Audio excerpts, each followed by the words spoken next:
بسم اللہ الرحمن الرحیم، میں ہوں اظہر جاوید اور آج کے ویلاگ کے ساتھ حاضر ہوں۔ گزشتہ چند دنوں سے چائے کی پیالی میں طوفان برپا کرنے کی کوشش کی جا رہی ہے۔ خواجہ آصف کی ایک سٹیٹمنٹ کو لے کے اس کو سیاسی جماعتوں، مسلم لیگ نون کے اندر تناؤ اور اسٹیبلشمنٹ کے ساتھ تصادم کا رخ قرار دیا جا رہا ہے۔ یہ ساری جو فیک نیوز کا عمل ہے اس کو ہمیں اس کے بیک گراؤنڈ کو سمجھنے کی کوشش کرنی چاہیے۔ اس وقت پاکستان دنیا بھر میں تیزی کے ساتھ اپنے اہداف کو حاصل کرنے کے لیے کوشاں ہے اور پاک بھارت جنگ میں واضح فتح کے بعد عالمی سطح پر پاکستان کو ایک نئی پہچان ملی ہے اور ہم دیکھ رہے ہیں کہ گزشتہ چند ہفتوں کے دوران جہاں امریکہ پاکستان کے ساتھ کھڑا نظر آتا ہے، وہیں دوسری طرف ہمیں چائنا بھی پاکستان کو اتنی ہی اہمیت دیتا ہوا دکھائی دیا۔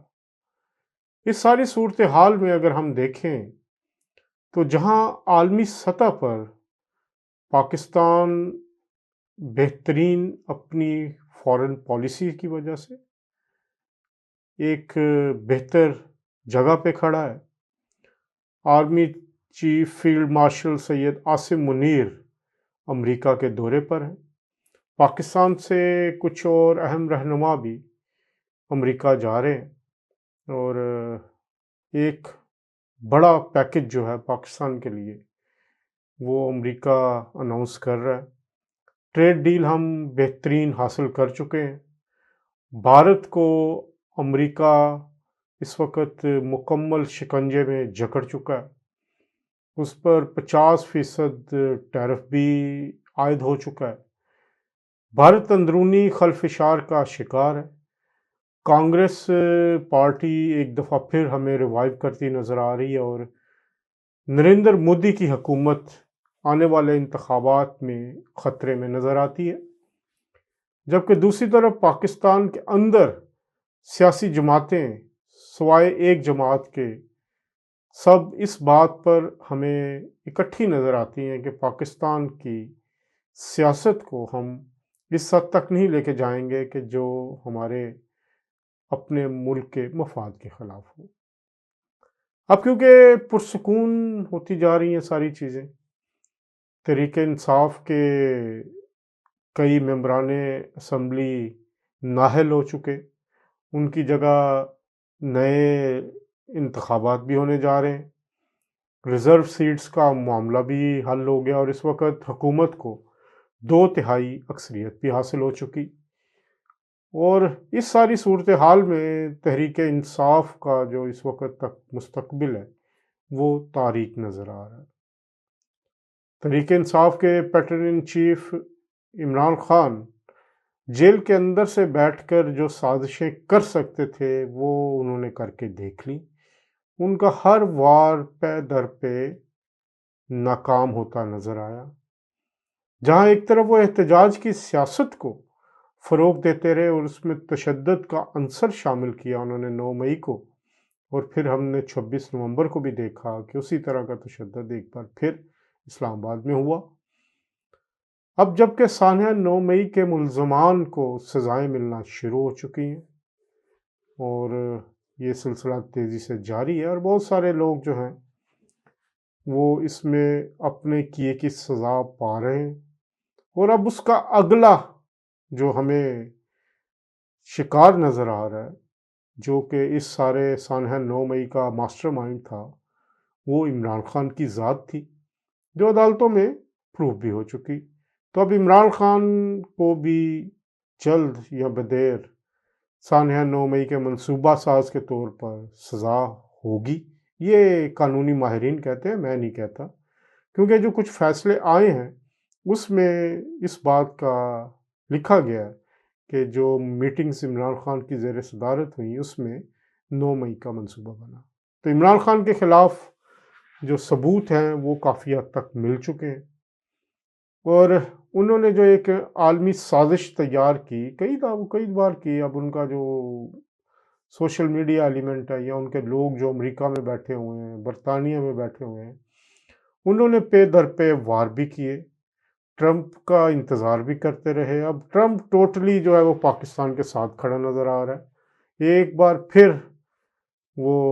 یہ کہتے نظر آتے ہیں کہ میں نے پاکستان اور بھارت کی جنگ بند کروائی اور بھارت کے کہنے پہ بند کروائی۔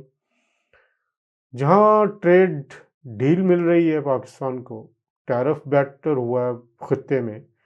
وہیں پاکستان کے دشمنوں کو اس وقت آگ لگی ہوئی ہے۔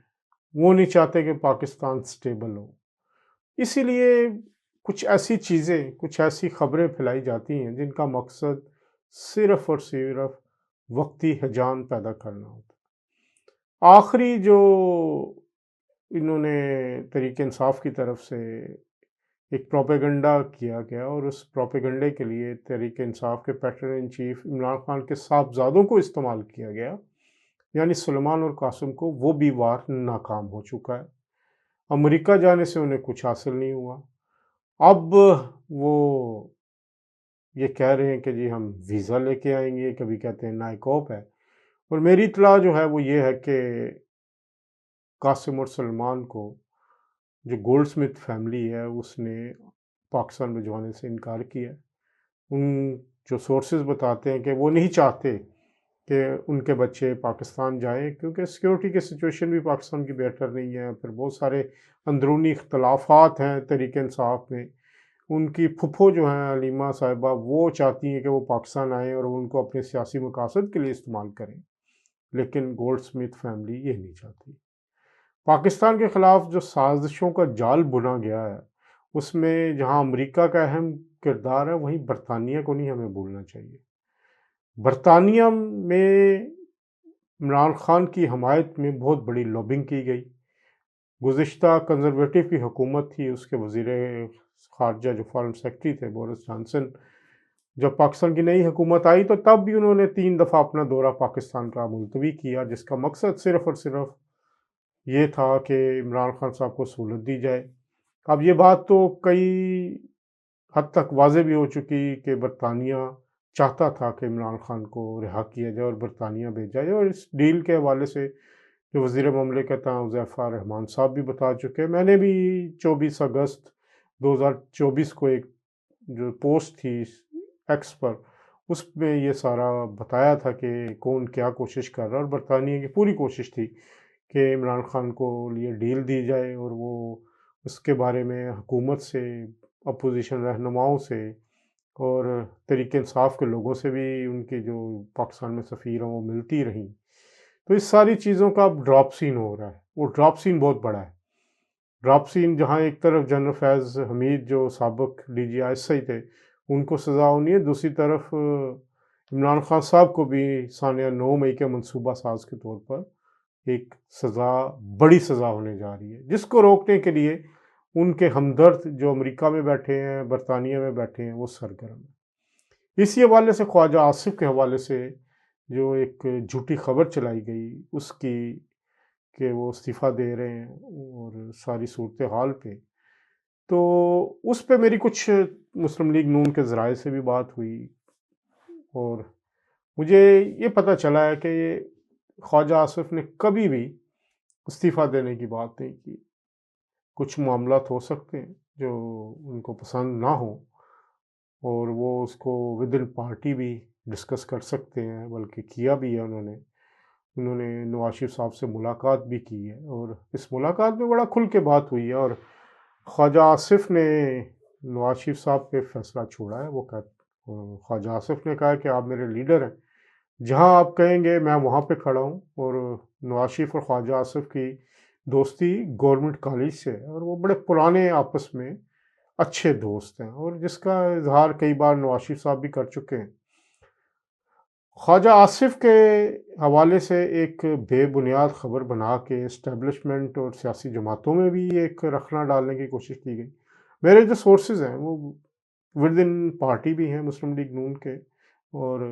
دوسری طرف اسلام آباد میں بھی چند اہم لوگوں سے بات ہوئی، تو میں نے جو ان سورسز سے بات کر کے نتیجہ نکالا ہے کہ اس وقت سول اور ملٹری گورنمنٹ ایک پیج پہ ہیں، پاکستان کی ترقی کی بات کی جا رہی ہے، اور امریکہ کا جو اس وقت دورہ ہے بڑا حساس دورہ ہے۔ امریکہ کا دورہ فیلڈ مارشل صاحب اس وقت موجود ہیں، اور وہ پاکستان کے لیے بہت ساری چیزیں وہاں پہ حاصل کرنے میں کامیاب ہو رہے ہیں۔ فارن سیکرٹری جو امریکہ کے ہیں مارکو روبیو، وہ بھی اس وقت پاکستان کے ساتھ کھڑے نظر آتے ہیں۔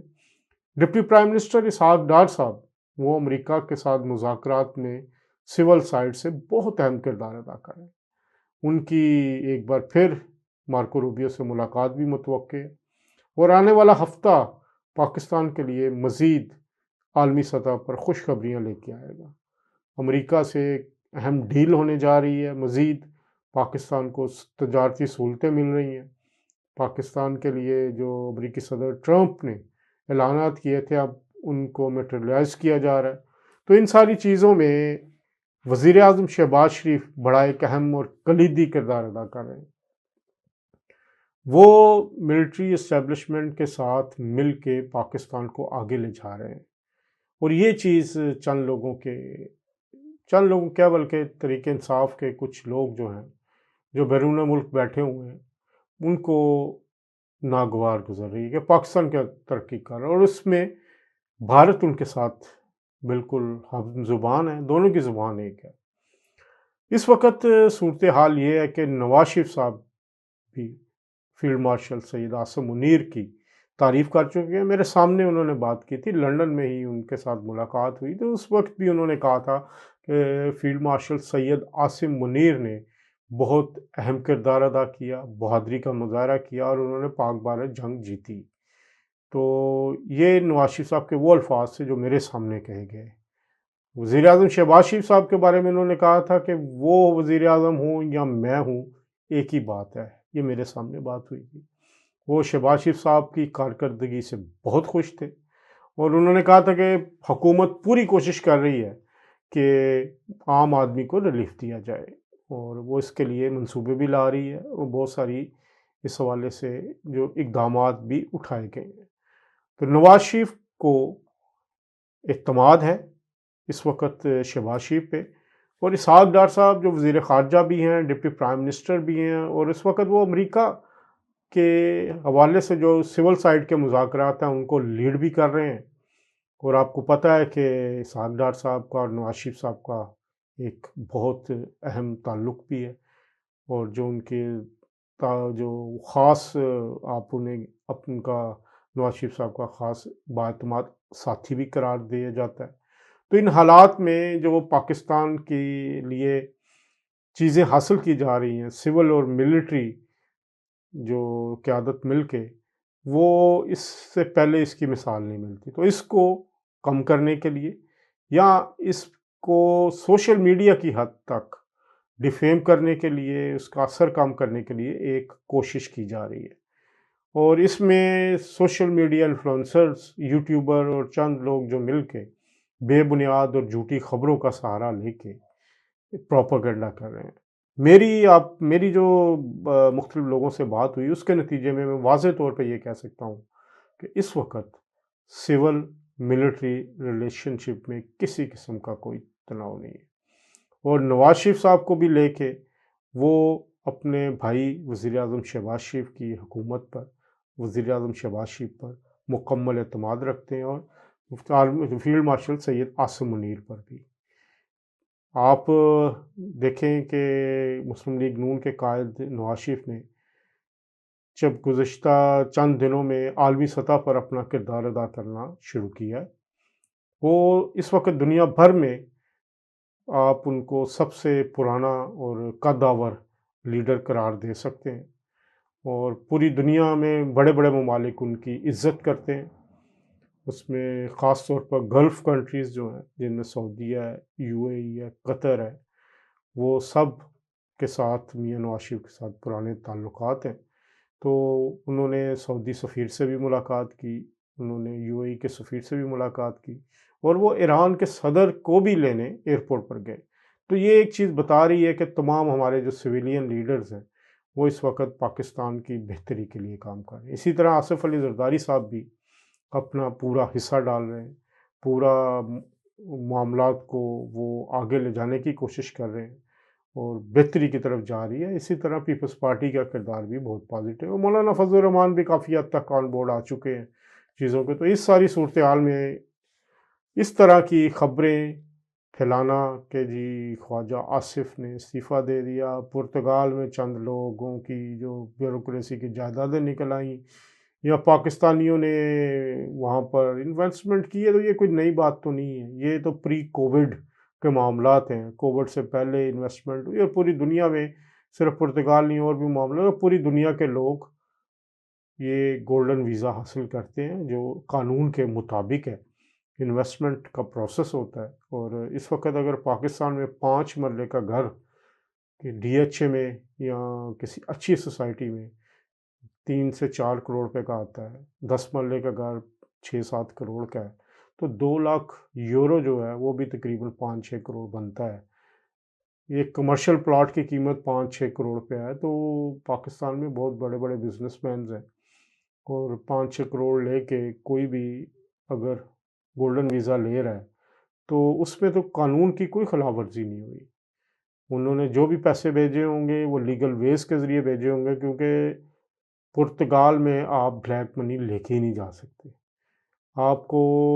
کیش بھی نہیں لے کے جا سکتے۔ آپ لیگل طریقے سے جب تک وہاں پر پیسہ ٹرانسفر نہیں کرتے،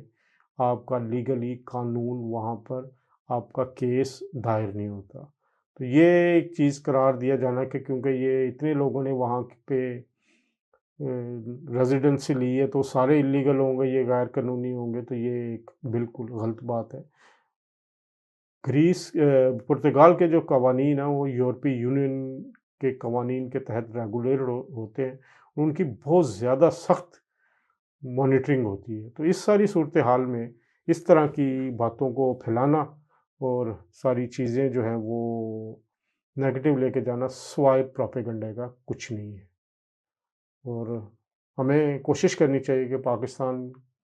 کے اب جو تعلقات عالمی سطح پر بہتر ہو رہے ہیں، پاکستان میں ایک اسٹیبلٹی ہمیں نظر آ رہی ہے، معاشی طور پر بہت ساری چیزیں ہونے والی ہیں۔ ابھی عام آدمی کے لیے زندگی اتنی آسان نہیں ہے، لیکن اگر اسٹاک ایکسچینج دیکھیں تو وہ بھی بہت ہائی لیول پہ جا رہی ہے، ریکارڈ توڑ رہی ہے، اور دوسری چیزوں کی طرف بھی حکومت کی توجہ ہے۔ تو ہمیں صبر کے ساتھ ایک رائٹ ڈائریکشن میں چلتے رہنا چاہیے۔